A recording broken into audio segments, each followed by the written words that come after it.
Messieurs, comme je le disais à l'entente de cette édition, le mariage, depuis le moment où il est scellé et conclu, est une chose à faire et non une chose déjà faite. Drame familial, un Camerounais vivant aux États-Unis d'Amérique tue sa femme et se donne la mort. Eh bien, cet événement se passe le dimanche 14 juin dernier. Eh bien, la scène s'est déroulée le dimanche 14 juin 2020 aux environs de midi aux États-Unis d'Amérique. Drame familial à Cincinnati, une ville de l'État de l'Ohio, située aux États-Unis. Christophe Takam, c'est son nom, un Camerounais, et ancien élève au lycée classique de Bafoussam, s'est donné la mort. Ceci, après avoir tué sa femme, Annie, rapporte d'ailleurs plusieurs médias américains. D'ailleurs, nous allons voir les images tout à l'heure.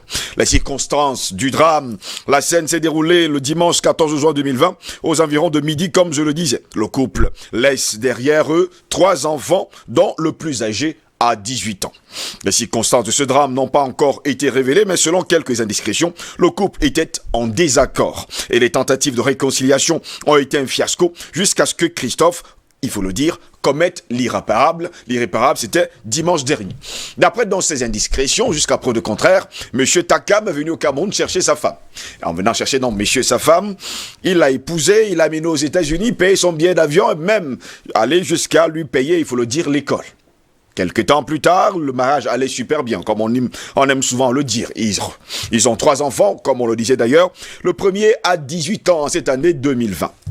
Seulement, à un moment donné dans la vie, et il y a des choses qui commencent à ne pas réellement marcher dans un mariage. Alors la femme se tourne d'un autre côté, divorce par-ci, divorce par-là. Finalement, on arrache les biens de M. Takam, on lui arrache même sa maison. Aux dernières nouvelles, d'après toujours ces indiscrétions, eh bien, M. Takam se rend compte que sa femme sort avec un blanc. Et ils viennent, d'ailleurs, avec M. Blanc et sa femme, viennent habiter dans la maison de M. Takam qu'il avait construit, et sûrement à la sueur de son front.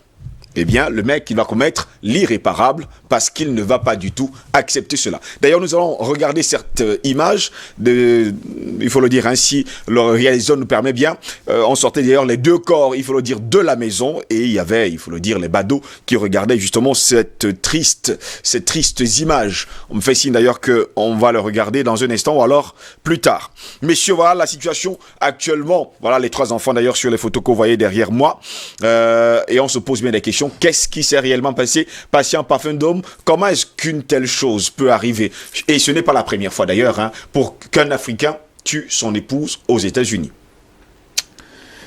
D'abord, je commence par adresser mes sincères condoléances à d'abord ces 3 enfants qui sont restés orphelins de père et de mère subito. Mais mes condoléances aussi aux 2 familles, parce que c'est aussi un drame familial. De 2 côtés, je crois que les gens ont perdu le sommeil, ils vivent un cauchemar depuis ce fameux dimanche. Mais mes condoléances aussi à toute notre diaspora, à tous les comités africains qui traversent souvent des difficultés dans la vie de couple. C'est un reçu arabibouché, n'est-ce pas? Ces gros trous noirs qui se précisent, d'autres ne parviennent pas. On aurait pu penser que c'est un fait divers. On dit, bon, c'est un fait divers, bon, passons... Il n'y a rien à regarder de ce côté. Mais quand on voit la récurrence des difficultés de vivre ensemble, la récurrence des difficultés des couples, surtout des couples de la diaspora, sans pour autant effacer les difficultés de nos couples ici au pays. Justement. On sait qu'avec la misère, avec la crise, nos couples tiennent tout simplement parce qu'il y a tellement de compromis qui se passent, mais d'autres couples voulaient un éclat. Il y a beaucoup de situations désastreuses que nous constatons dans nos familles, et cela ne date pas d'aujourd'hui. Mais sauf que depuis un certain temps, on a l'impression, quand on regarde, surtout du côté de notre diaspora, que ce phénomène prend de l'ampleur. C'est-à-dire quoi? C'est-à-dire que forcément, quand vous regardez autour de vous, vos amis avec qui vous avez été, vos parents, etc., se 10 couples, je peux prendre ces statistiques à mon niveau, 8 ne sont plus ensemble. Alors que sur les 10 couples, on a fêté le mariage en grande pompe, c'était l'amour parfait. Oui. Ils étaient en Occident, ils rentraient de temps en temps en nous gardant des petits cadeaux. Et du jour au lendemain, paf, vous apprenez que rien ne marche plus. Alors, ce qui s'est passé avec le couple Takam, au-delà de l'aspect sur le plan, j'allais dire, émotionnel qu'on peut avoir, sur le plan même de mal-être de notre diaspora, sur le plan culturel aussi, parce que c'est aussi un gros problème culturel que nous devons résoudre tôt ou tard, parce que effectivement, tous les autres peuples du monde, même en Afrique, ne négocient pas cette affaire de mariage de la même manière. Parce que quand on voit par exemple dans les pays comme le Nigeria, les anglophones, le Ghana, il y a des rites très précis qu'on fait à domicile avant de voyager. De telle manière que la femme, c'est qu'elle est dans des engagements non seulement vis-à-vis de son époux, mais aussi vis-à-vis de sa propre communauté. Donc, ce n'est pas que ça n'existe pas. Il y a toujours des gens qui à un moment donné, pètent un câble, mais on le constate de moins en moins. Même les prostituées ghanéennes et nigériennes, vous connaissez cette histoire, avant de partir, la fille fait des rites avec sa propre famille, elle allait bosser, et les macros qui sont venus la prendre, les souteneurs, disent à la famille, attention, elle veut dégamer, il faut lui parler. Parce que nous, on a fait des rites de déchets avec elle au village, etc., etc. Dans le cas du couple Takam qui nous intéresse, je pense qu'il serait très facile pour nous qui sommes ici de dire, ah, Takam c'est un fou, c'est un débloqué, ou bien que sa femme Annie, c'était une folle qui n'a pas su comprendre, parce que vous savez, dans ces questions, c'est très délicat de donner un jugement de valeur à partir du moment où on ne connaît pas réellement la vérité, faut le dire. Oui. Mais on ne peut que faire des supputations. Ce que nous pouvons dire, c'est que, premièrement, M. Takam n'aurait pas dû le faire. On ne sait jamais ce que l'avenir nous réserve. Il est vrai qu'à plus de 50 ans, quand vous avez fait toute votre vie, vous avez peut-être pris un prêt pour acheter votre maison, vous avez peut-être pris un prêt pour faire certains d'autres types d'investissements. À plus de 50 ans, quand vous vous retrouvez dans la rue, sans l'amour de votre femme, sans l'amour de vos enfants, avec, en plus, des prêts à payer. Je ne sais pas si le divorce avait déjà été prononcé. Si le divorce a été prononcé en faveur de la femme, c'est plus de 70-77% de vos revenus que vous devez reverser. Le divorce avait été prononcé d'après les indiscrétions. Alors, dans ce cas-là, vous vous retrouvez complètement au milieu de nulle part. Il faut avoir des ressources et des ressorts très solides pour repartir, affronter la vie avec tous ces boulets que vous traînez avec vous. Mais surtout sur le plan sentimental, vous voyez comment, à un moment donné, vous êtes moins qu'un chiffon, moins qu'un paillasson, votre propre maison, où vous avez tout votre impérium, avec tout, je sais pas, tout ce que vous pouvez faire chez vous, de joie comme de peine, mais du jour au lendemain, vous êtes expulsé de votre maison. C'est un individu qui reprend votre place et dont les enfants appellent soit papa, soit tonton, alors que vous êtes encore vivant, n'êtes pas encore mort. Je crois qu'il faut comprendre que M. Takam était il n'avait plus de raison possible pour lui. Il faut le comprendre. Donc, ça peut poser la question de Mme Takam en disant, ok, madame, attention, il y a des limites qu'il ne faut pas franchir. Et cela, j'interpelle nos sœurs, nos filles, qui sont dans ces relations-là, mais qui souvent ne connaissent pas, ne peuvent pas comprendre qu'il y a une yellow line qu'il ne faut pas franchir. Deuxièmement, M. Takam, je connais beaucoup d'autres couples qui, avant de s'engager dans la voie de mariage, ont pris des précautions. Ils ont fait des contrats de mariage. Ils ont fait des contrats de mariage pour être légèrement à l'abri des situations désagréables comme celle-là. Les juristes, peut-être, d'autres qui sont notables, vont essayer de broder là-dessus, pour ne pas être complètement dépossédés de tout, le moment où il y a le schisme qui intervient au sein du couple. Bon, maintenant, sur le plan aussi culturel, apparemment, les parents d'Annie Takam n'ont pas aussi pesé de tous les poids pour essayer de résoudre le problème. De contrarier leur fille dans ses ambitions de voir un peu ailleurs. Et parce que des familles qui sont quand même responsables doivent comprendre qu'au-delà de tout, au-delà des biens matériels, au-delà de tout ce que nous avons, il y a des enfants qu'il faut quand même protéger. Si nous ne pouvons pas protéger les enfants qui sont l'avenir, n'est-ce pas, de nos familles et de nos communautés, ça veut dire que nous ne savons pas ce que nous faisons. Je vais vous donner plus tard, dans mon second tour de parole, ce que font les Latinos. Et pourquoi vous voyez les gars, la droite américaine sont devenus fous. Parce que les Latinos, ils ont tissé des types de stratégies qui font que ils peuvent, si Trump n'arrêtait pas la saignée là, il serait majoritaire aux États-Unis dans quelques années. Je vais l'expliquer plus tard. Maintenant, le deuxième truc, ce sont les enfants eux-mêmes qui ont vécu ce drame. Ça va être difficile de leur faire comprendre que c'est bon d'être africain. C'est bon d'être camerounais. Ils l'ont vécu. Papa qui tue maman et qui se fout une balle dans la tête plus tard. Ils sont complètement déboussolés. Il faudrait de très bons psychiatres pour convaincre. Oubliez même d'ailleurs cette scène. Sans comprendre que ces psychiatres, ils sont souvent aussi, c'est pas les nôtres qui vont leur donner l'amour de la patrie. Maintenant, il y a les lois occidentales qu'il faut questionner. Quelles sont ces lois-là qui, au lieu de protéger le mariage, hâtent plutôt le divorce? Pratiquement dans ces pays-là, on dit, il suffit que la femme se plaigne un peu, les services prennent des gens en charge. Madame, venez. On acte même déjà, on accélère la procédure de divorce. Je crois qu'à un moment donné au Cameroun, ce fut le cas, mais depuis un certain temps, les législateurs ont a mis la pilade douce. Les services juridiques, maintenant quand vous allez au tribunal, c'est pas sûr d'avoir le divorce tout de suite maintenant. On donne toujours une seconde chance au couple de pouvoir se rabibocher. Donc, ce que nous avons vécu là aux États-Unis, c'est le mal-être de notre communauté, de notre diaspora. Il y a beaucoup de cas comme ça qui se passent à l'étranger, mais on peut aussi questionner M. Takam. On est dans nos communautés. On nous dit qu'il avait un compte bancaire de près de 40 millions au Cameroun avec son épouse, compte conjoint. À un moment donné, son épouse a dû se plaindre, le compte a été bloqué, apparemment l'argent aurait été rapatrié et madame ça a été. Mais il y a aussi la qualité de vie. On ne vit pas uniquement pour des projets à long terme de manière indéfinie. Vous êtes dans un milieu, vous avez fait des enfants, mais il faut faire profiter de la vie à votre conjoint ou bien à votre conjointe.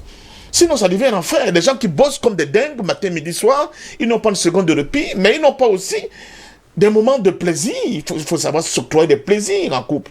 J'ai l'impression que cette pression de la vie en Occident, où les gens veulent absolument réaliser quelque chose, à un moment donné, fait que nous avons des projets, nous avons des programmes qui sont tellement trop stricts et trop bétonnés qu'on ne parvient pas à comprendre qu'il faut donner la possibilité à l'autre de pouvoir vivre. Parce que quand on regarde Mme Takam après, sur le bras de ce Lecodem, excusez-moi le terme, on a l'impression qu'elle était heureuse, enfin. Donc, ça pose d'autres types de problèmes que... là, vous la voyez avec son nouveau mec, hein, ouais, comme le gars dit très souvent. C'est ce blanc que j'appelle le Codem, là. Bon, donc, je pense sincèrement que ce drame interpelle plus d'un, localement. D'abord, c'est chez nous, parce qu'il y a des drames aussi dans nos familles. On ne parvient pas à joindre les deux bouts. Nous sommes dans la misère, dans une misère indescriptible pour la plupart des couples, il faut le dire, il faut être franc. Mais surtout sur la diaspora pour dire, nous sommes fatigués de vous voir vous déchirer, de vous voir vous séparer. Essayer d'avoir des compromis de manière continue pour pouvoir continuer à vivre. Et à nos sœurs aussi, attention, n'ayez pas... Ne soyez pas aussi égoïste. La vie, il n'y a pas que ça. Quelqu'un soit venu vous chercher, vous a permis de vous former pour avoir un avenir meilleur. Le moment venu, c'est pas parce qu'il y a des difficultés dans votre relation que vous allez le balancer comme un chien, ça il faut le préciser également. Donc voilà. Ça aussi c'est quelque chose de très violent. Mais une fois de plus, il faut que l'État camerounais, et là maintenant je rentre dans la philosophie de l'État, qu'on soit enfin une nation. Une nation qui dès le bas âge, dès l'enseignement primaire, commence à formater les cerveaux de nos petits-enfants, c'est quoi être Camerounais? Et quand vous allez à l'étranger, pour chercher, qu'est-ce que vous allez aller chercher?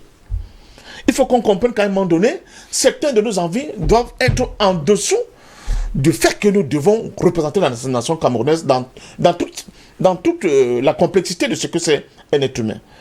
Il faut qu'on donne cette éducation, cette culture à nos frères, à nos enfants de maintenant, pour qu'ils sachent que chaque fois qui sont quelque part, ils représentent toute la nation. Et pour cela, ils vont certainement avoir des couleuvres, que ce soit dans leur vie privée et intime, mais ils devront toujours être debout, forts, pour continuer à représenter la nation dans toutes ces difficultés-là.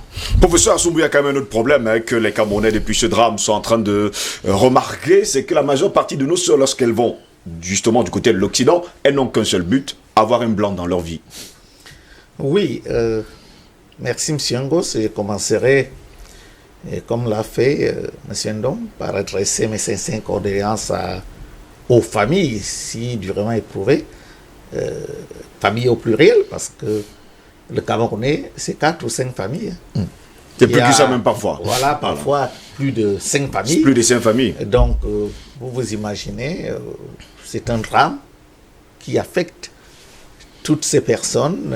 Une communauté. Toute une communauté. Et toute une nation finalement. Toute une nation, parce que c'est pas seulement la famille qui s'est occupée, qui a investi dans l'éducation de ces personnes, c'est aussi la nation.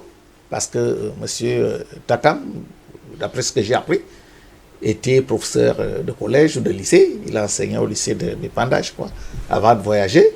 Hein? Donc, c'est tout un investissement, former un professeur de lycée. Et à l'extérieur, je peux dire que c'est une ressource importante pour le Cameroun, non seulement pour les familles, mais aussi pour la nation. Vous savez, aujourd'hui, nous avons besoin d'une diaspora de qualité. Donc c'est une perte pour ces familles et pour la nation. Et comme l'a dit M. Ndong tout à l'heure, pour les enfants, c'est un drame qui va les affecter psychologiquement et s'ils ne sont pas suivis, on peut les perdre. Donc, ça me fait beaucoup de peine, un compatriote qui tue sa femme et qui se suicide. Mais il y a, comme l'a dit M. Ndong, et pour répondre à votre question, une désarticulation sociale et un problème de valeurs. Il y a la perte des valeurs, il y a la perte du sens des valeurs. Vous savez, il faut savoir, moi je suis Ekam, qu'est-ce que le mariage chez les Ekam? On éduque la jeune fille au mariage, on l'éduque à la vie de couple, on l'éduque à la vie avec un époux, avec des enfants, et on la prépare. On prépare également le jeune garçon au mariage. Et l'amour n'est pas la chose la plus importante chez les Ekam. Le sexe n'est pas la chose la plus importante. On regarde la responsabilité. Est-ce que l'homme que vous allez épouser est responsable? Est-ce que la femme que vous allez épouser est vertueuse? C'est beaucoup plus ce qu'on regarde. Et le sexe dans la société traditionnelle, je crois bantou de manière générale, n'est pas une cause péremptoire de divorce. L'adultère n'est pas une cause péremptoire de divorce. Non. Quand il y a adultère, parce que j'ai pu comprendre qu'il y a eu des crises de jalousie. Sa femme qui reprochait, Anita Kam, qui reprochait à son époux de venir, c'est la coulée douce au Cameroun, peut-être avec des belles de nuit, et qui a piqué une crise. Et c'est ce qui a entraîné ces scènes de ménage, cette violence conjugale, puis qui a abouti, M. Parfait-Nom l'a remarqué tout à l'heure, c'est une société où les gens vous amènent plus à divorcer qu'à vous réconcilier. Donc, ce que j'ai appris, c'est que ce sont des gens qui ont aidé Madame Takam a porté plainte, qui l'ont soutenue dans ses démarches. Finalement, elle a obtenu le divorce. Alors qu'en Afrique, quand il y a une situation pareille, il y a des instances de conciliation au niveau de la famille, au niveau de la tribu. Parce que le mariage, ce n'est pas deux individus chez nous. C'est une alliance entre deux familles, une alliance entre deux tribus. Parfois, votre famille, votre père ne prend même pas la parole. C'est le porte-parole de la tribu qui prend la parole quand il y a des négociations de mariage, quand il faut sceller le contrat de mariage. Et toutes ces instances interviennent pour stabiliser le foyer. Et quand il y a des soucis, on se retourne vers ces instances-là. Donc, je crois qu'il y a un problème de valeur. Aujourd'hui, c'est l'amour. Mon mari m'a trompé. En Afrique, l'homme est essentiellement infidèle. Pourquoi? Parce que l'homme est essentiellement polygame. Ce n'est même pas de l'infidélité. Dans nos sociétés, on n'appelle pas ça de l'infidélité. Ok? Donc, une jeune fille qui est préparée à ce que son mari ait peut-être une autre relation ou ait peut-être une autre femme ne regarde pas le côté sexe. Quelqu'un a défini aimer comme ne pas se regarder l'un l'autre, mais regarder vers la même direction. C'est ce qui est important. Voilà votre première prise de parole. Je vais me tourner vers Dr Yam. Dr Yam, jusqu'à preuve de contraire, on parle de culture. On parle également de cette éducation qu'on devrait donner au jeune homme, à la jeune femme, et surtout l'éducation dans le mariage, l'éducation même de la famille. Patient Parfait-Nom nous parlait tout à l'heure des latino-américains, surtout des latinos du côté des États-Unis d'Amérique. Eux, ils ne se marient qu'entre eux. Ce qui est chose curieuse, c'est qu'en Afrique, on cherche d'abord, on a souvent l'impression qu'il y a toujours ce complexe du blanc qui intervient toujours. Lorsque vous regardez l'Afrique, s'il était possible de se placer au-dessus et de jeter un regard sur l'Afrique, la première chose qui vous frappe, c'est, le professeur le disait, il parle de désarticulation sociale. En fait, vous avez une société qui n'est plus tout à fait cohérente avec elle-même. Mais en fait, vous avez en plus de cela une totale déconnexion avec l'histoire et avec l'anthropologie. On a l'impression que nos cultures paraissent être quelque chose qui ne nous concerne plus. Oui. Mais la question de fond devrait être de savoir, le professeur a commencé à l'expliquer, mais qu'est-ce que le mariage traditionnellement? C'est ça. Les autres, les Occidentaux, gèrent le mariage de la manière dont historiquement il s'est constitué chez eux. Oui. Alors, chez nous, le problème de fond, c'est celui de savoir qu'est-ce que le mariage. La plupart des gens se marient sans savoir culturellement, c'est-à-dire que dans ce que leur propre peuple appelle mariage. Ils ne savent pas ce que c'est. Ils savent que se marier, c'est rencontrer quelqu'un avec qui on se met ensemble, et puis si ça peut aller, ça va, si ça ne va pas, ça ne va pas. Et on aura beau dire tout ce qu'on veut. Lorsque vous avez des jeunes femmes qui passent leur journée à regarder des telenovelas, qui leur donnent l'impression que les Blancs sont de meilleurs maris, ils donnent toujours, dans les telenovelas, ils ont toujours beaucoup d'argent. Ils donnent tout. Ils accordent. Il y a les cadeaux, les fleurs, les chocolats et tout ce qui va avec. Voilà. Et du coup, elles ne comprendront pas pourquoi ils ne peuvent pas accéder à cette vie. Sauf que, et je le dis toujours, faites très attention parce que les désillusions sont énormes. Vous êtes au courant de tout, de toutes les Africaines qu'un certain nombre de Blancs ont dû tuer ici, par exemple à Douala. Vous avez suivi ces drames aussi. Oui, oui. Voilà. Donc, je pense que nous avons beaucoup de problèmes culturels. Nous avons beaucoup d'aliénation culturelle qui est en train de provoquer énormément de drames.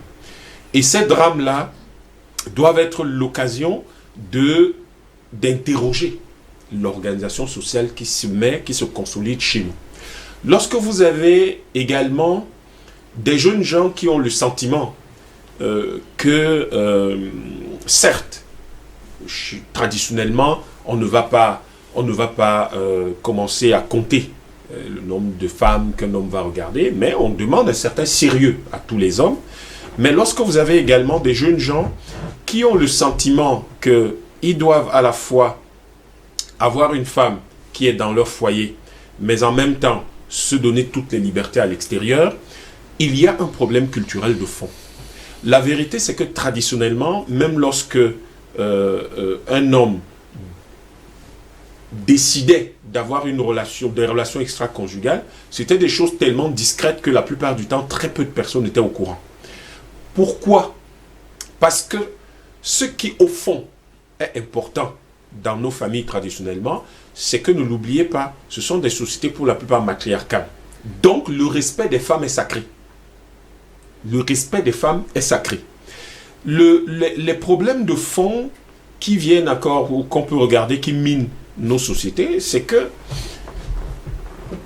sur le plan de l'éducation, nous avons remplacé tout ce qui était repères traditionnels par des repères qui ne sont pas les nôtres. Un repère culturel n'est pas une chose qu'on décide comme ça. C'est quelque chose qui est la conclusion de débats internes à un groupe social qui décide que, sur la base d'un consensus, se rend compte que c'est la façon la plus efficace de faire les choses ou la plus efficiente de faire les choses. C'est efficace et ça coûte moins cher de faire les choses comme ça et ça fonctionne. Alors, malheureusement, quand vous avez reçu une éducation qui vous dit que tout ce que vous faites en Afrique, d'ailleurs, n'a aucune valeur et que la plupart des règles que vous avez en Afrique sont des règles sataniques, nécessairement, ça crée une facilité ou une certaine...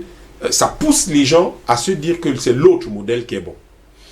Et dans des sociétés où on vous dit, évidemment, on vous poussera au divorce, mais après le divorce, personne ne sera là pour vous consoler ou vous réconforter. Vous devenez simplement la proie facile de tout le monde. Et dans nos sociétés africaines, on ne vit pas dans la maison d'un autre homme. Vous savez que ça ne se fait pas, traditionnellement. Un homme ne va pas vivre dans la maison que paye ou qu'un autre homme a construit. Oui. Un Africain ne fait pas ça. Il ne le fait pas. Donc, il y a beaucoup de choses qui sont bizarres que nous ne comprenons pas. Notre rôle ici n'est pas... Nous ne sommes pas venus pour questionner les Takam. Non, ce n'est pas l'objectif ici. Parce que dans tous les cas, nous ne connaissons pas le détail de leur vie. Mais quel que soit ce qu'il y ait, c'est l'opportunité pour nous d'interroger l'organisation de notre société. M. Ndom a parlé de l'éducation. Mais regardez comment sont éduqués, regardez les programmes scolaires. On ne vous parle pas de nos cultures. Regardez même nos propres familles. On passe le temps, on a l'impression que la plupart des parents ont abandonné l'éducation de leurs enfants à la télévision. Ils regardent les telenovelas, ceux qui ont un peu de chance vont lire 2-3 livres d'auteurs africains qui parlent d'Africains, qui parlent de l'Afrique, mais la plupart lisent des choses qui n'ont rien à voir avec nos cultures. Regardez les romans qui sont au programme, qui sont les livres officiels au programme scolaire. Vous avez une bonne partie qui ne sont pas souvent qui parlent pas de notre environnement culturel.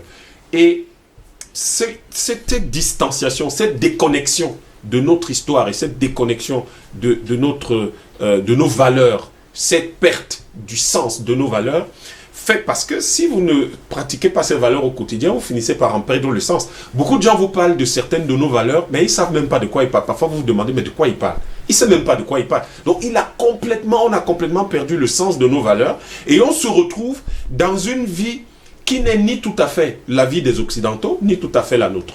Mais en réalité, elle est plus celle des Occidentaux que la nôtre. Parce que il est inconcevable, quand même, que des gens qui ont vécu manifestement plus de 18 ans, vous avez un enfant de 18 ans, des gens qui avaient une des 2 décennies, 20 ans de vie commune, aient pu couper leur vie, aient pu décider de détruire leur vie sur des incidents liés au sexe.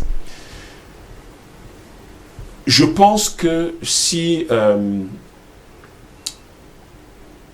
notre diaspora a tant de problèmes, et d'ailleurs elle vit comme la plupart de ceux qui vivent dans les grandes villes ici. Donc si dans les grandes villes nous avons tous ces drames, et dans nos diasporas nous avons tous ces drames, il faut que les gens comprennent que cela va avoir un impact négatif, durable sur nos sociétés. Traditionnellement, la famille recomposée n'existe pas dans nos sociétés. Du tout. Prenez nos langues, ce mot n'existe pas. Ce concept n'existe pas. Pourquoi nos parents, pourquoi nos ancêtres arboraient, ne connaissaient pas ou refusaient systématiquement les familles recomposées? Les familles recomposées sont un drame à la fois culturel, mais également un drame moral.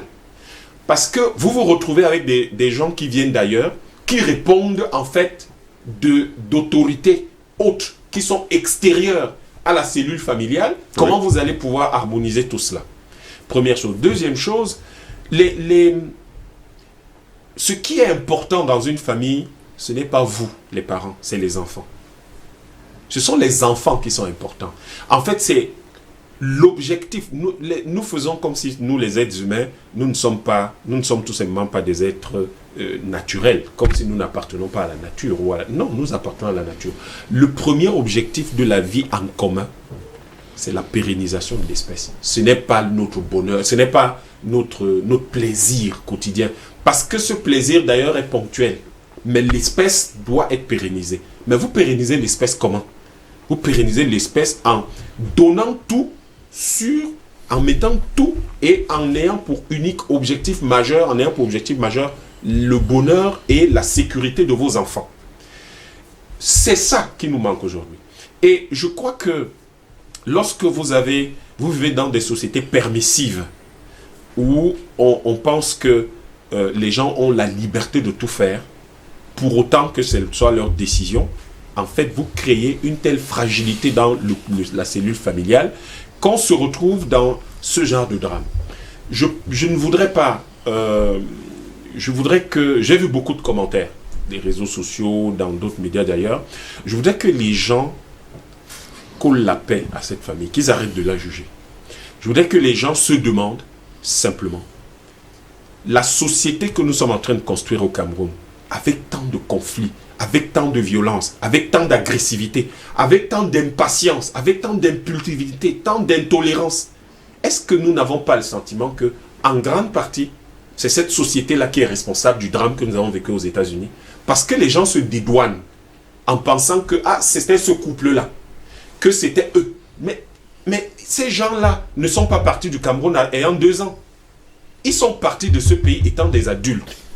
Or, depuis près de 30-40 ans, nous sommes là à construire une société d'intolérance, une société de haine, une société de conflit, une société où tout le monde est agressif, et nous n'écoutons pas, une société dans laquelle on n'écoute personne.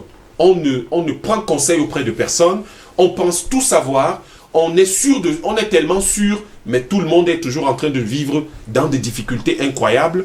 Une société où on ne sait pas collaborer. Une société où on a fini par croire qu'on veut tout de suite. Et maintenant, c'est pour ça qu'il y a beaucoup de corruption. Parce que la corruption est un indice d'impatience. C'est un indice d'impatience. Et lorsque, en économie, on analyse une société, on voit qu'elle est extrêmement corrompue, ça veut dire que le contrôle de l'avenir pose un problème. Parce que la question de l'honnêteté en matière économique est une question de confiance. La confiance est un indice de contrôle sur l'avenir. Et vous allez voir que nous avons perdu cette capacité à contrôler l'avenir. Voilà pourquoi nous sommes dans des solutions de court terme. Voilà pourquoi les divorces explosent. Voilà pourquoi les couples se brisent. Voilà pourquoi, en fait, tout le monde est en quête du matériel et oublie qu'au fond, lorsqu'on a cette chose après laquelle on croit courir, lorsqu'on a tout ce bien matériel, est-ce qu'on atteint le bonheur? Parce qu'au bout du compte, c'est le bonheur qui est important. Et lorsque vos enfants, vous avez tout mis sur eux et que vous avez pu stabiliser la cellule familiale contre vents et marées, vous voyez même à quel point les engagements sont pris sans que les gens ne prennent en considération les mots qu'ils prononcent. Je serai avec toi dans les bons comme dans les mauvais moments. Pour le pire, le meilleur et pour le pire. Mais c'est ça le pire.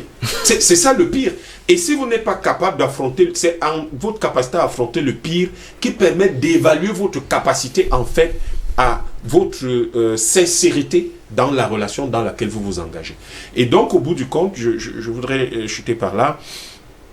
Je crois que ce drame de plus est une interpellation sur la manière dont nous devrions interroger nos valeurs culturelles et notre histoire pour les remettre au goût du jour afin de les insérer dans le cadre de transmission de connaissances dont nous disposons aujourd'hui, dans la stratégie de socialisation de tous les Camerounais aujourd'hui et surtout la réorganisation de notre État, parce qu'il est quand même inconcevable.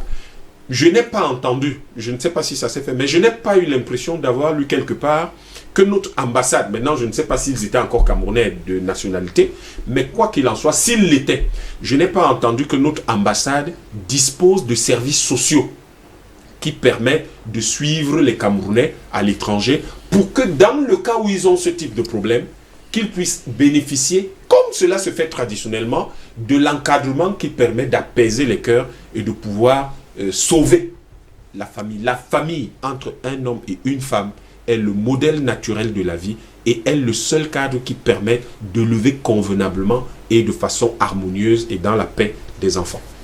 Patient Parfum d'Homme, il y a le même mot qui revient, c'est la culture, l'éducation. L'éducation justement des Africains, des Camerounaises et surtout des Camerounais. On a également ce sentiment que dès lors où on va du côté de l'Occident, la mentalité change parce qu'elle a commencé à changer, comme le disait d'ailleurs le docteur Yamb, par la télévision, les telenovelas, où tout le monde a besoin d'avoir un homme qui prend soin, moi je parle des femmes, qui prend soin d'elle et qui lui donne des fleurs et tout ce qui va avec, ce qui, il faut le préciser, n'est pas la culture africaine. Oui, mais il ne faut pas non plus qu'on perdions de vue la réalité de l'environnement dans lequel nous vivons aujourd'hui. Nos cultures ont été complètement détruites, il faut le dire. C'est quand même 5 siècles d'esclavage, 1 siècle de colonisation. Il fallait mimer le blanc. Donc ça a eu un impact. Et depuis plus d'un siècle, nous sommes presque un siècle, nous sommes aussi dans le néocolonialisme. Donc il faut aussi tenir compte de cette réalité et ne pas donner l'impression que nous avons complètement gommé, n'est-ce pas, les aspérités par rapport à notre culture de cette réalité. La question qu'il faut vraiment se poser, c'est de savoir, est-ce qu'aujourd'hui nous sommes en capacité, nous, prenons le cas du Cameroun, oui, en capacité de reformater, parce que c'est de cela qu'il s'agira, notre génération, nos enfants, notre monde aujourd'hui, pour qu'ils retrouvent justement cette culture-là que nous avons perdue, que j'ai essayé de décliner tout à l'heure. Ça, c'est d'un. Deuxièmement, quel est notre poids par rapport à la culture mondiale? Parce qu'il y a une culture mondiale qui est dominée aujourd'hui par la manière de vivre des Occidentaux. On s'habille comme eux, nous sommes sur un plateau, nous sommes tous des Bantous aussi, mais nous parlons français, etc., etc. Je me rappelle encore des gens qui se moquaient de certains quand je tiens encore, oh, ils parlent très mal français. Mais le gars, au même moment, il parlait très mal français, il parlait Betty, il parlait Bassa, il parlait Douala, il parlait, je ne sais pas, le Féfé, le Pidgin. Mais on trouvait que c'était un vaurien parce qu'il ne sait pas conjuguer le verbe mourir au subjonctif imparfait. Vous comprenez? Donc, nous sommes victimes de cette difficulté-là. Plus grave, quand nos enfants sortent d'ici, de notre cocon familial dans le terrain national, et se projettent, ils vivent à l'extérieur. Pas se projettent, et ils vivent vraiment à l'extérieur, comme c'est le cas de ce couple. Là encore, ils sont encore sur une autre domination culturelle qui n'est pas la nôtre et qui est perçue comme la chose la mieux partagée dans cet univers. Donc il faut en tenir compte. Le problème qui se pose, c'est qu'est-ce que nous pouvons faire pour mettre des garde-fous, pour mettre, j'appelle ça des yellow lines, pour dire à ces gens-là, d'accord, vous êtes dans un environnement qui n'est pas le nôtre, qui est particulier, qui a ses règles, mais attention, il y a des lignes qu'il ne faut pas franchir. Parce que quand vous les franchissez, vous n'êtes plus vous-même. Vous devenez l'esclave de votre culture. Moi, je suis souvent choqué. Toi et moi, nous sommes dans la même ère culturelle. On va au fin fond de nos villages. On trouve dans une hutte, comme c'est la mienne au village, en terre battue, mais un gros poster de Coca-Cola. Vous voyez la capacité de pénétration de la culture des autres chez nous. Est-ce qu'on peut aller au fin fond de l'Oyo, comment tu appelles ça? L'Oyo, là-bas, excusez-moi, et trouver que là-bas, il y a des koala, c'est-à-dire que des trucs en bambou. Pour eux, si c'est comme ça veut dire que c'est dans un musée. Ils ont leur valeur. Il n'y aura jamais les gens là-bas qui vont faire les comptines comme les Linglaye dans nos langues, qui sont pourtant des réservoirs incommensurables d'apprentissage, n'est-ce pas, d'éducation des enfants. Ils ont d'autres choses. On a parlé tout à l'heure des comptines qui ont disparu d'ailleurs, il faut préciser. Oui. Ça dit que je vois aujourd'hui des gamins qui ne savent pas ce que c'est des comptines. Nous, on est que tous les gamins. Tous les soirs, c'était autour du feu. Et on racontait Nginglaye et Yessé. On racontait des histoires qui, au bout du process, donnaient une leçon, n'est-ce pas? Alors, il n'y a pas que les télénovelas. Regardez certaines chaînes de télévision camerounaises, pour la plupart privées. Ils font la promotion des gens qui amènent les femmes à se décaper la peau. Ils disent, oui, rapide, clair, en 75 minutes, tu passes du noir au blanc. Il y a de grands panneaux publicitaires partout dans les grandes villes du Cameroun qui font la promotion de ces produits-là. La plupart des promoteurs de ces entreprises, ils ont pignon sur rue. Certains sont même au calé dans le parti au pouvoir. Ce n'est pas pour attaquer mon frère Assoumou, mais c'est ça la réalité. Il n'y a pas, c'est-à-dire une prise de conscience en disant, attention, il faut au moins que nous résistons face à la bourrasque, face au tsunami de la culture des autres qui est complètement en train de nous avaler. Donc, quand je le dis, je dis quand même que il faut faire très attention. Nous vivons dans un monde qui est comme l'air, c'est comme une période de latence, si je peux l'appeler comme ça. Nous sommes dans une phase transitoire, avant qu'on espère que la victoire du bon sens va finir par prévaloir et qu'on retourne quand même à des fondamentaux qui font de nous des Africains à part entière, vraiment à part entière. Nous sommes dans une phase transitoire et il faut essayer de ménager certaines susceptibilité, de ménager certaines envies. Quand un enfant est plongé dans cette culture-là, pour lui, c'est quoi le bonheur? Tout à l'heure, il y a posé la question. Oui. Quand tu reviens là, nos jeunes qui vont à l'ENAM, ils vont dans les grandes institutions. Quand tu te poses la question, pour toi, la réussite sociale, c'est quoi? La réponse est nette.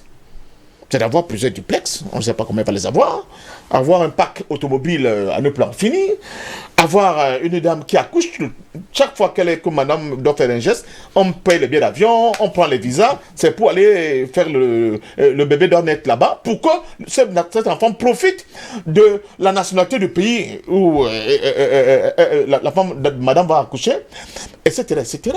Nous sommes en plein englués dans un déni de notre propre culture, dans un déni même de notre propre humanité. On pense que c'est la culture des autres, c'est les autres qui ont le bonheur. Donc quand nous sommes dans cette phase transitoire, je disais, il faut faire attention. Oui. De telle manière que les enfants qu'on les éduque, que ce ne soit pas trop violent. La transition. Qu'on les amène pas à pas étape par étape, à comprendre. Si nous voulons les basculer directement dans ce que nous appelons notre propre tradition, ils ne vont pas nous suivre. Ils ne nous suivront jamais. Je crois que c'est le cas de ce que cette dame a dû avoir. Je n'ai pas le don de la science infuse, mais j'imagine. Pourquoi je le dis? Moi, je vois beaucoup de couples ici qui sont dans la philosophie de l'accaparement. Ils ont tout. Ils ont fond. C'est-à-dire que toute leur énergie, c'est d'avoir. On oublie les enfants. On oublie de se donner de plaisir en tant que couple. Je connais des couples qui ne savent pas dire appeler le mari chéri. Ils appellent Massa. Pour les plus brimés. Et les moins brimés appellent carrément leur mari par son nom. Dom, viens ici. Mais comment vous voulez que les gens qui vivent dans un contexte pareil, et ils voient quand même d'autres expériences, ne se disent pas que peut-être la prairie est un peu plus verte chez le voisin. Donc il faut que nous aussi nous remettons en question. Premièrement. Deuxièmement, tout à l'heure Yamba parlait de l'institution qu'est le mariage. Et là je parle à nos jeunes sœurs. Mais on voit comment vivent nos villages. Ce sont nos villages, d'abord, la question de la polygamie, que le prof a essayé d'aborder. Il va revenir d'ailleurs tout à l'heure, il a précisé. Parce que cette question de la polygamie, on nous dit que les nouveaux droits de l'homme, on peut être LGBT, ça passe. Mais si tu es polygame, dans cet univers-là, ça crée problème, sauf que il y a les mormons, on me dirait. Mais en gros, dans la société occidentale, être polygame, c'est une régression. Or, dans nos sociétés, on avait des parents qui avaient 1, 2, 3, 4 femmes, et puis ça n'y a pas de problème. Depuis que nous sommes rentrés dans les cultes de ces gens-là, la polygamie a été diabolisée. On nous dit que l'homme quittera son père et sa mère et se mettra avec sa femme. C'est ça le sens du mariage. Et il faut me rendre seul chair. Donc, si tu as 2, 3 femmes, tu es devenu un diable. Premièrement, la question de la polygamie, il faut que nous puissions aussi la questionner. Est-ce que c'est une mauvaise chose? Est-ce que c'est une bonne chose? Est-ce que dans le cadre, dans l'environnement dans lequel nous vivons, avec la culture dominante, est-ce que la polygamie est encore une bonne chose? Ça, c'est deux. Deuxièmement, il a toujours posé cette question-là. Je pense que c'est lui qui a posé la question, au-delà de la polygamie. Mais que faisons-nous, par exemple, dans nos cultures? Parce que c'est ça le problème qu'il faut vraiment questionner. Quand 1, 2, 3, on a une femme, on est justement uniquement avec sa femme, on ne voit pas qu'il y a d'autres drames que vivent d'autres gens autour de soi, oui, dans notre propre famille, dans notre environnement, etc., etc. On rentre dans un individualisme qui ne dit pas son nom.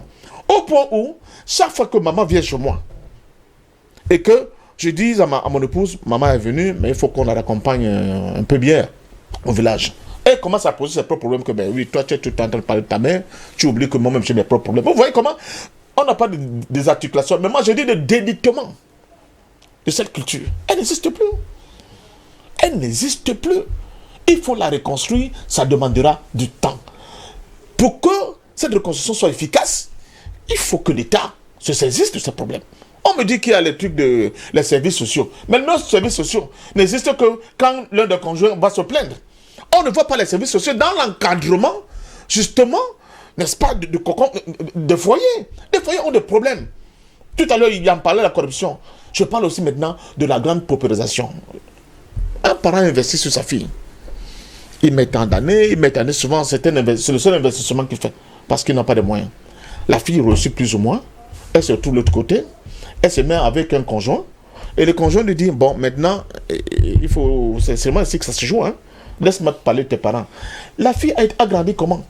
Quel est le lien qu'il dit cette fille-là que tu as connue peut-être quand une fille a 20 ans, elle a déjà fait l'essentiel de son formatage. Elle a vécu des moments avec sa famille que toi tu ne maîtrises pas. Donc quand vous épousez une fille, et vice-versa, la fille qui épouse un homme, sachez que, et là je suis d'accord avec mon ami Asumo, vous avez épousé l'autre famille. Les égoïsmes que ce soit du côté de l'homme ou bien du côté de la femme qui oublie les familles de nos conjoints, c'est aussi souvent l'explication des drames. Donc il faut savoir que certains ont tout investi dans l'éducation de leurs enfants. Et vous ne pourrez pas venir prendre un produit fini pour en faire tout simplement votre vision avec vous, vos enfants, et c'est terminé, oubliant que d'autres ont tout investi. C'est leur fonds de retraite. Donc, c'est tellement mélangé, on peut, problème qui semble un fait banal, si on va le questionner sur le plan anthropologique, sur le plan culturel, sur le plan économique, sur le plan même de la construction de notre société à venir, on voit que c'est un vaste chantier. En fait, c'est le mal-être camerounais que nous questionnons à travers ces drames. C'est la capacité des pays africains à comprendre que c'est en nous mettant ensemble que nous allons protéger nos familles, nos cultures, nos populations, mais surtout qu'on va construire notre avenir. Et un avenir ne se construit qu'avec les gens qui sont capables, dès la cellule familiale, de l'encadrer, de l'entourer de toute la chaleur dont on a besoin pour pouvoir s'épanouir. Il faut aujourd'hui que nos décideurs du moment comprennent que l'épanouissement individuel est extrêmement comptable dans l'épanouissement collectif. On ne peut pas continuer à vivre comme ça. On ne peut pas. Donc, moi, je pense que nous sommes dans une phase transitoire. Il ne faut pas être trop sec dans la césure, mais en même temps, il faut que progressivement, qu'on remette tous ces débats-là sur la table. Maintenant, je vais terminer par quelque chose quand même. Cette question toujours de la réussite sociale. Moi, je vois beaucoup de nos sœurs qui partent ici. Elles se retrouvent en Suisse, elles se retrouvent à gauche, à droite. Quelques temps après, ce n'était pas des lumières. Elles viennent et construisent un meuble. Et tout le quartier dit, waouh! Voilà une vraie battante. C'est une vraie lion indomptable. Est-ce que les gens sont contents ou non? Mais personne ne questionne les moyens que cette fille a dû utiliser pour avoir tout cet argent. Nous sommes donc dans une société. Donc voilà que nous avons peigné en perte de repère. Nous sommes dans un monde globalisé. Il ne faut pas qu'on donne l'impression que nous sommes dans notre petite bulle. Zen, dans notre bulle, le monde peut monter, peut descendre, ça ne nous intéresse pas. Non! Nous sommes dans une culture mondiale avec une économie mondiale dominée par le capitalisme qui injecte son venin dans tout le corpus social de notre planète. Et qui fait que c'est difficile aujourd'hui de penser qu'on peut vivre complètement décalé ou bien en dehors de ces influences-là. À nous, vraiment, de questionner, de remettre ce problème sur la table. C'est pas évident. Ce problème que vous pensez être facile à résoudre est l'un des problèmes les plus difficiles que nous aurons à résoudre. Mais surtout, donner... C'est pour ça que j'ai dit qu'il faut commencer par l'éducation au primaire. Dire à cet enfant, c'est quoi être Camerounais? C'est quoi être africain? C'est quoi être l'homme noir sur cette planète pleine d'iniquités? Et que l'enfant en grandissant se dit qu'il a une mission. Parce que quand l'enfant grandit en se disant j'ai une mission, vous allez voir que même le rapport au mariage, le rapport à l'accaparement des richesses, le rapport à la corruption, l'enfant va percevoir toutes ces choses-là d'une autre manière. C'est aussi ça le côté spirituel que nous pouvons commencer à insuffler à nos enfants aujourd'hui. Donc une fois de plus, je dis que on a fait que égratigner le sujet, il est très dense, mais en même temps, il faut dire à nos sœurs, à nos frères, qui vivent ici ou bien ailleurs, mais je questionne beaucoup plus ailleurs, parce que je suis traumatisé par le nombre de divorces, de couples éclatés, qui est à l'extérieur, de dire, quelle qu'en soit la difficulté que vous avez, demain a toujours un avenir. Demain a toujours un avenir. Vous pouvez toujours reconstruire. Professeur Soumbo, il fait quand même un temps dans nos familles, hein, quand je parle de cette grande famille que nous avions en tout cas à une certaine époque, il y avait un proverbe qui revenait toujours. Dans un mariage, on ne s'aime pas, mais on se supporte. Le but était entièrement et totalement la famille, entièrement et totalement. D'ailleurs, Dr Yam faisait savoir que dans le mariage, la seule chose qu'il y avait comme objectif, c'était de pérenniser justement l'espèce. Tout à fait. Vous avez posé la question tout à l'heure, pourquoi le mot culture revenait avec une persistance diabolique? Parce que c'est l'essentiel.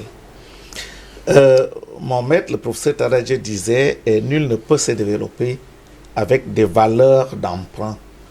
Voyez-vous, en Occident aujourd'hui, c'est un crime passionnel, c'est une mauvaise gestion d'une incompatibilité d'humeur.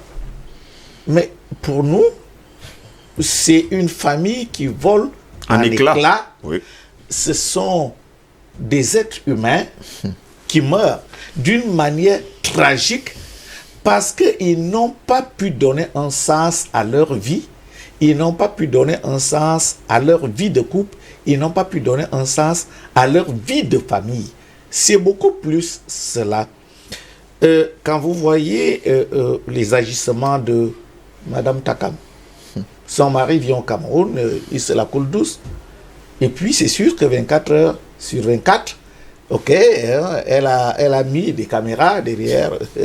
Voilà, on lui rendait compte de tous les faits et gestes Si tout ça même paraissait d'ailleurs vrai, si tout ça était vrai d'ailleurs. Si tout ça était vrai, on ne peut pas gérer une vie de couple avec des détails, des suspicions, avec des commérages, avec des suspicions. Et quand vous voyez ce qu'elle fait à la fin, on n'humilie pas un homme. On n'humilie pas un homme. L'humiliation, c'est pour cela même quand une femme est très forte, elle ne bat pas son mari. C'est la dernière. Même si votre mari est faible. J'ai vécu une scène assez incroyable entre des grands-parents. Bon, l'homme qui était déjà bien vieux, qui n'avait plus de force. La femme qui était encore bien jeune, qui était... Mais le gars, pour venir frapper sa femme, il allait prendre les langues, il préparait le coup de poing, et la femme était là comme ça. On lui dit, mais fuis. Il dit, non, je ne peux pas fuir. Je ne peux pas lutter avec un homme. Fuir même déjà, c'est lutter avec son mari. Elle recevait des coups comme ça. Heureusement, bon, vous, avec l'âge, les coups n'étaient plus très violents. Oui. Donc, c'est ça quand on parle de culture. Vous ne fonctionnez pas dans un ménage sur la base des ragots. La femme, c'est la base de la famille chez nous. C'est la base de la famille. L'homme va à gauche, il va à droite, etc. L'essentiel, c'est qu'il revienne à la maison. Parce que dans notre culture, un homme ne se perd pas, il revient toujours. Vous avez lu Mon petit Ville Cruel. Un homme ne se perd pas, il revient toujours. Il revient toujours. Ne vous inquiétez pas. Il va revenir. Même à 2h du matin en chantant, en faisant du bruit. Pour que s'il y a quelqu'un dans son lit, qu'il dégage. C'est pour ça que je vous ai dit que le sexe n'est pas l'essentiel dans un mariage. Ce n'est pas l'essentiel. Cette femme ne l'a pas compris. Vous savez, on a eu des couples chez nous où c'est la première épouse qui allait chercher la deuxième. Surtout quand elle n'a pas fait d'enfant. Le docteur Yam l'a dit tout à l'heure. Les enfants, c'est essentiel. Nous, ceux qui sont chrétiens, c'est la base du mariage, la procréation. Allez et multipliez-vous. Alors, elle va chercher la deuxième femme, qui parfois l'appelait maman. La deuxième femme qui était comme sa fille et qui faisait des enfants. Et je vous donne un exemple chez moi où la deuxième femme a fait 3 enfants, mais pas avec son mari. Et son mari, au village, on connaît quels sont les parents de ses enfants. Personne ne peut en parler parce que l'essentiel, c'est le nom. La filiation, ce n'est pas le sang, c'est pas ceci, c'est le nom. Et aujourd'hui, ce grand-père a une progéniture nombreuse. Et on sait que ses enfants n'étaient pas lui. Quel est le sens qu'on donne à une famille? Quel est le sens qu'on donne à la vie? Quel est le sens qu'on donne à la vie de couple? Et je dirais que nous parlons de culture. Monsieur Takam également, moi j'ai lu un tout petit peu l'un de ses posts sur Facebook, qui est en anglais. Il dit, real life lesson, never let anybody play you. When that happens, everybody will tell you, don't worry, God will make them pay. Don't listen to that business. Nobody has ever come back from death to tell you how it works on the other side. If someone plays you here, make them pay here and now. I don't believe in life beyond death. Vous vous rendez compte? Quel est cet Africain qui s'exprime ainsi? Quel est cet Africain qui s'exprime ainsi? Un Africain ne se suicide pas, monsieur. Non. Vous vous suicidez, c'est fini pour vous. Vous êtes un lâche, vous êtes un lâche. Vous êtes un lâche, vous n'êtes pas un homme et vous n'avez aucun avenir dans l'au-delà. Parce que l'au-delà, ce n'est pas seulement pour les chrétiens. Pour se suicider, il faut être courageux. Hein? Oui, c'est être lâche. Il faut être lâche de la vie. Il faut être courageux pour se suicider. Il faut déjà savoir également que votre âme va errer. Votre âme va errer. Et quand on parle des ancêtres, vous suivez certainement mon frère Bingon de François, le docteur Bingon de François. Quand vous vous suicidez, ceux qui deviennent ancêtres, ce sont des gens qui ont passé un certain examen de sainteté, un test de sainteté. Vous vous suicidez, vous ne serez jamais un ancêtre, vous allez errer. Et même s'il faut recommencer le cycle, vous allez recommencer comme poussière. Imaginez s'il faut partir de la poussière pour revenir à l'être humain. Ça fera des siècles et des siècles. Vous êtes une âme en paix. Un homme ne se suicide pas. Et vous ne tuez pas votre épouse. La mère de vos parce enfants, que la mère de vos enfants, et laissez vos enfants. L'essentiel, ce sont ces enfants-là. Et justement, chez nous, les femmes, qu'est-ce qu'elles disent? Je suis là à cause de mes enfants. Une femme ne quitte pas le mariage quand elle a des enfants. Non. Parce que c'est la catastrophe. Alors, votre épouse, vous la tuez. Vous vous tuez. Vous avez 3 enfants. Qui sont de vous, c'est votre sang. En fin de compte, vous disparaissez. Vous mourrez pour de bon. Vous mourrez pour toujours. Parce que même pour vos enfants, vous n'existez. Ils auront honte de porter votre nom. Vous serez une honte, vous disparaissez à jamais. Donc il y a un problème. Nous revenons sur les valeurs, sur la culture. Monsieur Dom a parlé justement de l'éducation, et d'ailleurs le docteur Yam aussi de nos programmes. On a vécu, vous avez raison, des siècles d'esclavage, un siècle de colonisation. La désarticulation sociale naît justement de cette période d'aliénation où nous sommes devenus étrangers à nous-mêmes.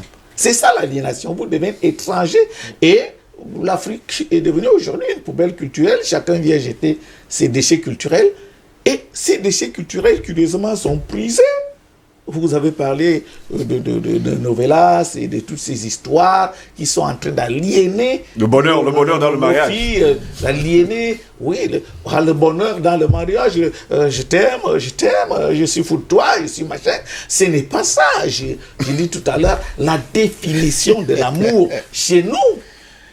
Vous savez, un homme est capable de mourir pour son épouse sans lui dire tous les jours je t'aime, encore que c'est Bob Marley qui a dit ça. Pour chanter l'amour, on n'a pas besoin de dire je t'aime. Non, l'amour c'est autre chose. Et je vais vous dire que pour un homme, un vrai, on ne touche pas à son épouse. Il préfère se sacrifier pour son épouse, pour ses enfants. C'est ça l'amour, c'est ça sa façon d'exprimer l'amour. Et je terminerai par une chose. J'ai écrit un livre, je crois en 2012, Enseignement oral des langues et cultures africaines, que j'ai envoyé 2 ou 3 fois au ministre de l'Éducation de base. On s'est retrouvés, je crois, dans une conférence, et je lui ai dit, mais je vous ai envoyé 2 fois, mais je n'ai jamais reçu, j'ai encore envoyé, je n'ai jamais eu de réponse. Et ce livre est considéré par mes étudiants comme une petite bible, enseignement oral des langues et cultures africaines. Comment on peut enseigner les langues et cultures africaines oralement dans tout le pays, dans n'importe quelle langue, dans n'importe quel dialecte. Il suffit de constituer son petit corpus. Et les élèves, les étudiants peuvent m'aider à constituer le corpus parce qu'ils vont participer activement à l'action pédagogique. Il est question d'enseigner nos valeurs, notre culture. La loi d'orientation de l'éducation dit quoi? Il faut former des Camerounais enracinés dans leur culture et ouverts au monde. Enracinés dans leur culture. Comment se fait cet enracinement dans l'éducation? Dans nos familles, mais beaucoup plus aujourd'hui à l'école. Parce que l'école, c'est essentiellement un instrument de transmission d'une culture, de transmission d'une civilisation. Nous sommes en train de transmettre la culture des autres, de transmettre la civilisation des autres, que nous allons pérenniser. Pendant ce temps, nous allons mourir. C'est ça qui nous fragilise. Et justement, ce drame est survenu parce que ce couple était fragilisé. Si ces gens avaient vécu au Cameroun, je crois que ça ne serait pas arrivé. Parce qu'il y a des instances de régulation sociale qui probablement les auraient, comment dirais-je, découragés à en arriver jusque-là. Vous le savez, même quand la femme s'en va, elle reste votre épouse. Oh oui. Elle reste votre épouse, surtout quand elle a fait des enfants. Et elle peut revenir quand elle veut. Elle revient. Vous ne pouvez pas lui dire non, vous venez chercher comme machin. Même si vous ne continuez pas à partager le même lit, elle est chez elle. Ce drame ne serait pas arrivé. Justement, Dr Yamb, on est en train de s'acheminer justement vers la fin de cette édition de DBS Matin. On sait également que sur le sol africain, quand on se marie, ce n'est pas pour se séparer. Je parle sous le couvert des 2 aînés. Je sais pas s'il y a un mot pour divorce. Il n'y a pas. Non. Vous savez, on peut. l'esclavage et la colonisation n'ont pas effacé nos cultures. Il y a eu certainement comment je vais dire ça? Il y a eu une déconnexion, une certaine aliénation, utilisons le mot simple. Il y a eu une stratégie d'aliénation, puisque de toute façon, il le disait. Mais ils n'ont pas pu effacer nos cultures. Le problème, c'est cet État néocolonial qui ne se saisit pas du problème, qui pense que le problème de fond des Africains, c'est d'avoir plus de routes, c'est d'avoir plus d'immeubles, c'est d'avoir plus d'hôpitaux, plus d'écoles. Ce sont des problèmes que nous avons, qu'il faut résoudre. Mais le problème majeur, le problème essentiel, fondamental que nous avons, c'est le problème culturel. Tant que le réarmement culturel ne va pas se faire, faites tout le réarmement militaire ou je ne sais pas trop quoi, nous serons des peuples dominés. Pour une raison toute simple. C'est lorsque vous avez la fierté d'être vous-même que vous avez non seulement la fierté de préserver votre liberté, de votre dignité, mais que vous avez également les capacités, les ressorts psychologiques et mentaux qui vous permettent de vous projeter et de rester et de pouvoir conquérir, maîtriser votre espace et conquérir les espaces de savoir et de réalisation économique et scientifique qui s'offrent à vous. J'ai bien aimé la chute du professeur Assoumo. S'ils avaient vécu, il a dit s'ils avaient vécu au Cameroun, j'aurais pensé s'ils avaient vécu en Camerounais. Parce que après vous pouvez être Camerounais où que vous soyez. S'ils avaient vécu selon nos valeurs, avec la pleine signification, la pleine connaissance de la signification de nos valeurs, ils n'en seraient pas arrivés là. Lorsque vous avez 3 enfants, pour un homme, vous avez une responsabilité énorme. Donc, votre famille, vous ne l'abandonnez pas. Lorsque vous avez 3 enfants, pour une femme, il n'y a rien, du point de vue de l'Africain que nous sommes, il n'y a rien sur terre qui puisse vous séparer de vos enfants, de votre famille. Ça n'existe pas. On ne se marie pas en Afrique pour se séparer. Les gens, les bien-pensants, très aliénés, très complexés, vont venir vous dire que oui, vraiment, mieux vaut être seul que mal accompagné. Si ça ne va plus, il faut pouvoir partir. Quand une femme se marie, elle ne devient pas votre propriété. Mais qui a dit ça? Ça sort d'où? Est-ce que dans nos cultures, on dit que la femme devient la propriété de quelqu'un? Nous sommes le seul peuple, les seuls peuples au monde où la femme ne perd pas sa personnalité juridique. Chez nous, Madame Gauss, ça n'existe pas traditionnellement. Le seul nom qui existe, c'est le nom qu'elle avait quand elle était jeune femme. D'ailleurs, quand on veut ajouter Madame Gauss, c'est dans des circonstances très particulières, mais on commence par déclamer son identité juridique, c'est-à-dire son nom de jeune fille, avant d'ajouter qu'elle est Madame Gauss. Le respect de la femme que les Africains ont traditionnellement développé est quelque chose qui m'a toujours impressionné. Et je suis toujours surpris que les dernières à savoir quelles sont les femmes les plus respectées culturellement dans le monde qui sont africaines, ce sont nos femmes, qui ne le savent pas. Traditionnellement, chez nous, l'homme et la femme, c'est ça. Nous sommes tous les deux égaux. C'est une égalité radicale. Tout à fait. C'est une égalité radicale. Et le fait d'avoir oublié ça, c'est ça qui a conduit, c'est ça qui fait que nous avons d'ailleurs même l'organisation de nos institutions sociales qui est complètement différente de l'organisation sociale, de l'organisation traditionnelle de nos sociétés. Lorsque nous allons pouvoir accorder tout ça, vous verrez que nous aurons des États plus solides et nous aurons des hommes, des personnes, je dis des hommes, on va dire c'est sexiste, mais nous aurons des citoyens plus sûrs d'eux, plus fiers d'eux. Je crois que la question que soulève le drame que nous vivons aujourd'hui, et je pense peut-être que dans un contexte un peu plus sérieux, oui, certains de nos députés devraient se saisir de nos parlementaires, devraient se saisir de ce genre de choses et s'en inspirer pour faire une proposition de loi qui améliore notre code civil de manière générale. Notre gouvernement devrait s'inspirer de ce genre de choses pour faire des projets de loi qui améliorent notre code civil. Nous ne pouvons plus nous permettre de vivre comme les Occidentaux. Nous ne sommes pas des Blancs. Nous ne sommes pas des Blancs à peau noire. Nous ne sommes pas des Blancs. On peut dire tout ce qu'on veut, nous ne sommes pas des Blancs. Même si la société commence à être acculturée. La société, non, la société n'est pas acculturée. Nous avons un État acculturé. Faut faire cette différence. Nous n'avons pas de société acculturée. Quand vous allez là, en route, tous ces gens-là qui gèrent la régulation des médias, qui gèrent l'espace public, de la communication publique, qui vont permettre que, tout à l'heure, Ndom parlait de la publicité, des publicités bizarres, qui permettent ce genre de choses.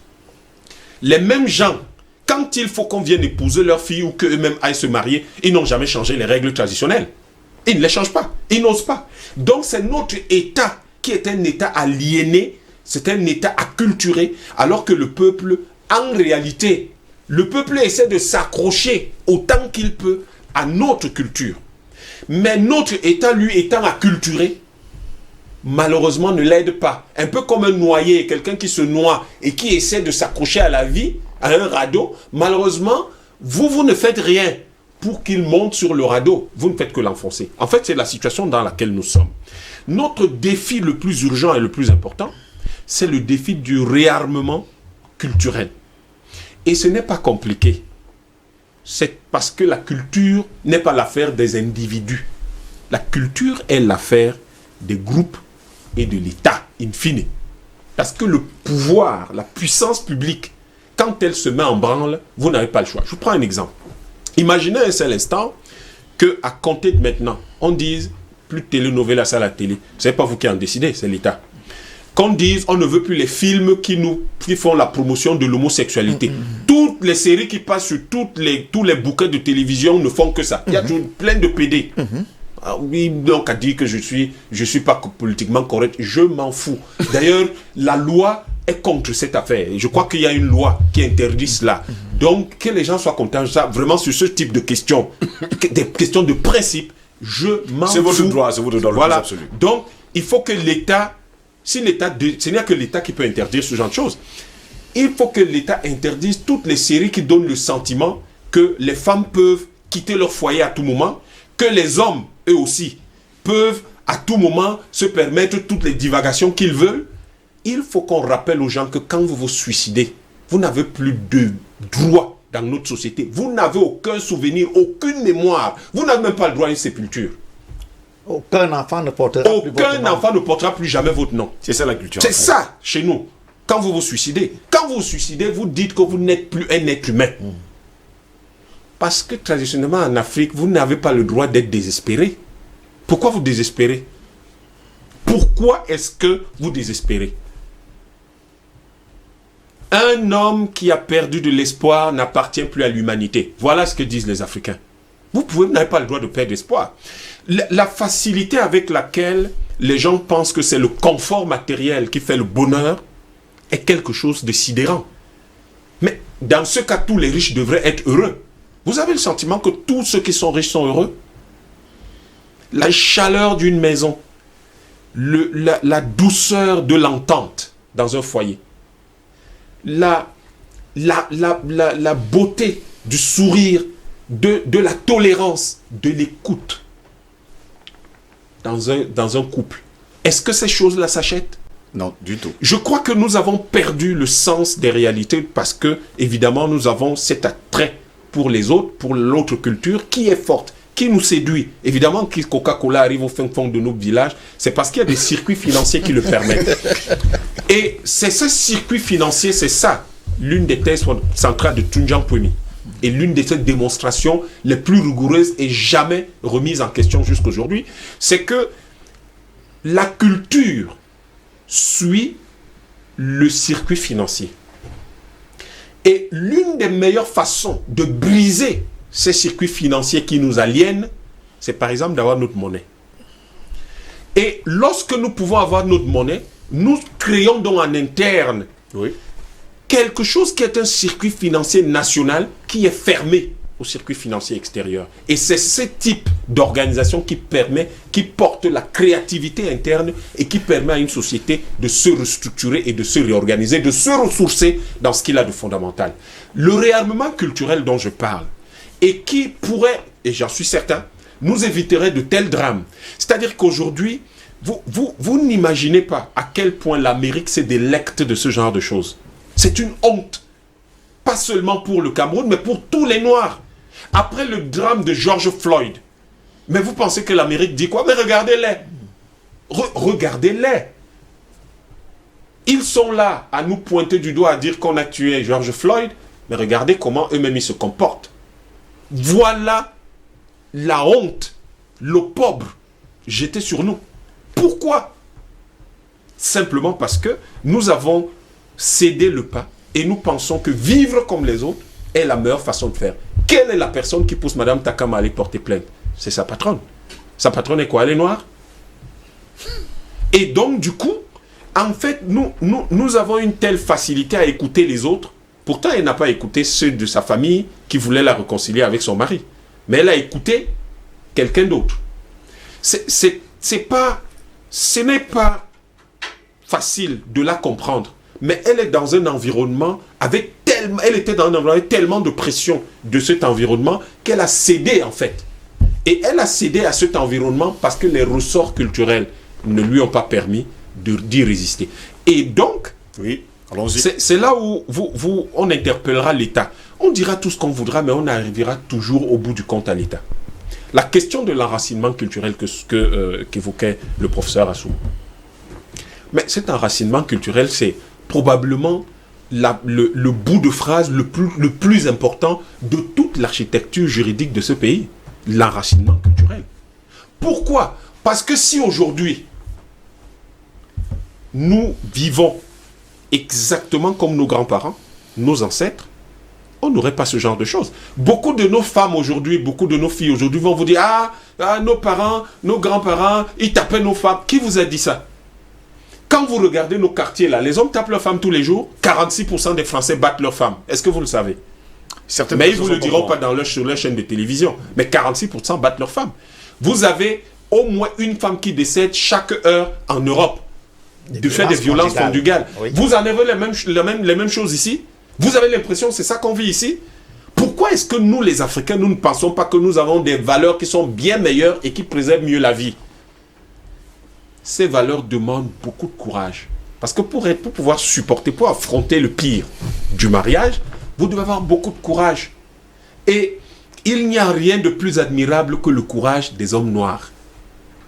Parce que vous croyez qu'il n'y a que les hommes qui sont mauvais dans un foyer? Est-ce que les hommes africains vous parlent de ce que leurs femmes leur font?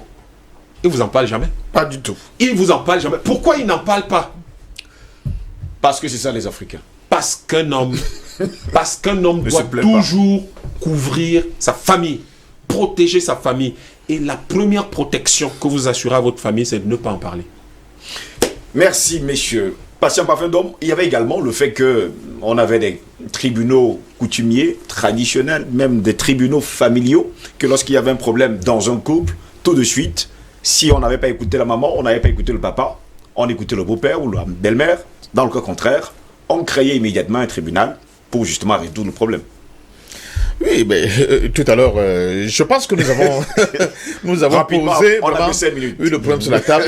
On a posé le problème. Oui. Et tout à l'heure, il en parlait de réarmement culturel. Le problème, c'est comment on fait. C'est la méthode. On a à côté de nous un pédagogue. C'est pour ça que je vous disais qu'il faut d'abord qu'on parte d'un constat. L'analyse des faits nous prouve que nous sommes des peuples dominés par la culture des autres. Il faut d'abord qu'on s'entende bien dessus, qu'on soit d'accord. Et qu'on se sépare justement de cette culture. Mais ces peuples dominés, n'oublie pas qu'ils ont eu quand même une culture qui a fait leur dignité. Comment faire donc pour que nous puissions être en accord, avec le nouvel environnement dans lequel nous vivons, et avec le fait que nous savons pertinemment que nous avons une culture qui n'est pas la culture dominante d'aujourd'hui. À partir de ce moment-là, il faut qu'il y ait des étapes, il faut qu'il y ait beaucoup de pédagogie, il faut qu'on aille moment après moment dans la conquête de cette dignité dont nous avons besoin. Le schisme aussi radical ne marchera pas. De deux, ce qui est plus grave. Nous avons des enfants qui ne vivent plus dans notre environnement. Tout à l'heure, il me disait que, je crois que c'est le professeur qui disait que peut-être que s'ils étaient ici, peut-être qu'on ne serait pas arrivé à cette extrémité. Cela ne veut pas dire pourtant qu'au Cameroun, qu'il n'y a pas de déchirement. Souvent même très violent dans nos couples. Il faut poser la question à nos sœurs, qui vous disent que souvent leurs couples sont de véritables enfers. Mais en même temps, il faut quand même reconnaître que ceux qui sont ailleurs, et là Yamba dit, est-ce qu'il n'y a pas un service de social dans les ambassades, etc. Moi, je vais loin. Je dis que même quand vous avez pris la nationalité de notre pays, il faut que notre pays, que votre pays s'occupe de vous. Que les gens, dans des moments de difficulté, se disent, il y a quand même des cellules de conciliation qu'on peut d'abord convoquer, pour qu'on essaie de voir. C'est quelque chose à faire. Mais quand vous êtes totalement absorbé par la culture des autres, vous réfléchissez comme eux. Ils volent votre mode de pensée et puis c'est terminé. Donc je vais finir quand même pour dire à nos frères, à nos sœurs, sachez aussi vous octroyer des moments de plaisir. Souvent nos couples, c'est trop plat. On fait semblant comme si le monde n'existait pas. Il faut savoir vous accorder le plaisir, ce n'est pas seulement au lit. Le plaisir, moi j'ai vu par exemple une photo de cette jeune fille sur un cheval. Je me dis, peut-être que son mari ne l'amenait jamais faire de l'équitation. On ne sait jamais. Peut-être que c'était ça, son hobby. Il faut sonder l'autre, comprendre l'autre. Surtout qu'eux ont des moyens que nous n'avons pas ici. Notre moyen, c'est mon frère. Non, le kitoko. Mais eux, ils peuvent s'octroyer d'autres plaisirs. Il faut que ce soit des ménages épanouis du point de vue de ce dont ils sont capables de s'offrir. Ils essaient de voir. On peut avoir, même ici. Oui, mais c'est difficile. C'est difficile. Alors, d'aller manger un maquereau au bord de la route, bon, pour elle, peut-être c'est le nirvana, mais les autres, ils ont vraiment une panoplie. Comment il y a des endroits où on peut trouver la salade à mi-franc. Monsieur Ngosles, je connais ces endroits-là. Bon, donc vraiment, une fois de plus, pour dire à nos filles, à nos frères qui sont à l'étranger, vraiment, revenez à la raison. Le monde, il est comme ça. Mais ce n'est pas une tribune de racisme ici. Si nos filles trouvent des étrangers qui peuvent épouser, qu'ils soient blancs ou pas, on n'a pas de problème. Nos frères aussi, mais à condition qu'ils n'oublient pas qui est la leur racine, justement. Docteur Assoumou, votre mot de fin. Professeur Oui, monsieur Ngos, vous savez, il y a un mot essentiel dans la vie, c'est la sécurité. Et le contraire, c'est bien sûr l'insécurité. Notre société a créé des conditions de sécurité. La société moderne crée des conditions d'insécurité. Et le mariage aujourd'hui est dans l'insécurité. L'homme est aujourd'hui dans l'insécurité. Vous avez lu l'aventure ambiguë, ce qui est arrivé à Samba Diallo, c'est ce qui est arrivé à ce couple. Et pourquoi, justement, comme Samba Diallo, ils ont choisi l'hypothèse la plus susceptible de les perdre. Vous voyez, Cyril Fala l'a dit, le bonheur n'est pas toujours dans les lits du voisin. La pelouse n'est pas toujours verte ailleurs. Et le docteur Yam vient de le dire. Ce sont des rêves. Nous voulons être des réfugiés. Nous voulons nous réfugier dans des univers qui nous consolent. Mais ce sont des univers superficiels. Et ce sont des univers trompeurs. C'est un bonheur trompeur. Il faut être dans un univers sécurisé. Et l'univers est sécurisé par la culture. Il faudrait, vous avez lu l'aventure ambiguë, je l'ai dit quand vous lisez ce que dit la Grande Royale. L'école où je pousse nos enfants tuera en eux ce que nous aimons et conservons avec soin à juste titre. L'école ne doit pas tuer à nos enfants ce que nous aimons et conservons avec soin. Je ne parlerai pas seulement de l'école, de l'éducation de manière générale. L'éducation qui commence par la famille. Elle ne doit pas tuer ce que nous aimons et conservons avec soin. C'est-à-dire notre culture. L'école ne doit pas le faire. Et vous êtes des éducateurs. Je peux chuter par là. Moi, j'écoute, je n'écoute plus les chaînes étrangères. J'écoute les radios locales, je regarde les télés, je n'écoute plus parce que vous ne pouvez pas avoir une chaîne qui traite des présidents africains dictateurs. Des dictateurs Mugabe, les dictateurs Kadhafi, les dictateurs tels. Or, nous savons qu'ils font pire que ces gens-là. Tout ce qui est mauvais, tout ce qui se passe au Cameroun est mauvais, tout ce qui se passe en Afrique est mauvais. Et c'est l'entreprise d'aliénation qui continue, qui est perpétrée. Donc, je dis, je vous écoute, pas DBS. Vraiment, je voudrais vous féliciter. Je voudrais féliciter DBS. Les premières émissions en langue nationale, c'est sur la chaîne DBS. La présentation du journal en langue nationale, c'est sur la chaîne DBS. Où sont nos langues? Où sont nos cultures dans nos vies? Les médias, que font les médias? J'écoute la radio, je l'ai dit, 60 parfois 70% des musiques que l'on joue. Donnez-moi le nom d'un grand musicien ivoirien. J'en connais pas. Peut-être Alpha Blondy. Peut-être Ticket Jaffa. Mais les autres, coupé, décalé, bachim, font quoi, bra. Le pays de Manu Dibango, le pays de Francis Bébé, le pays de Bonnard, Richard et autres, jouent 60-70% des musiques étrangères. C'est assez incroyable. Le bonheur n'est pas toujours dans les lits du voisin. Merci beaucoup. Merci également à vous. Docteur Yam, merci. Non, une seconde. Non, le temps est quand même pas c'est le quiproquo qui tue Samba Diallo. Donc attention au quiproquo. Attention au quiproquo. Docteur Yam, merci en tout cas d'avoir été là ce matin. Messieurs, merci au professeur Assoumou. Merci à Parfait Patient d'Homme. On va pas oublier que Maître Tiernou en avait marre déjà de Samba Diallo. Voilà pourquoi Tchèque Kane va tuer justement il faut le dire, son héros dans l'aventure Amigo, parce que le héros commençait déjà à faire des folies. Voilà. Il n'était pas compris. Mesdames, messieurs, c'est Disney s'achève. C'était pas la quête. Non, le mec, il était déjà fou. Merci, mesdames, messieurs. C'est cette autre édition de DBS Matin.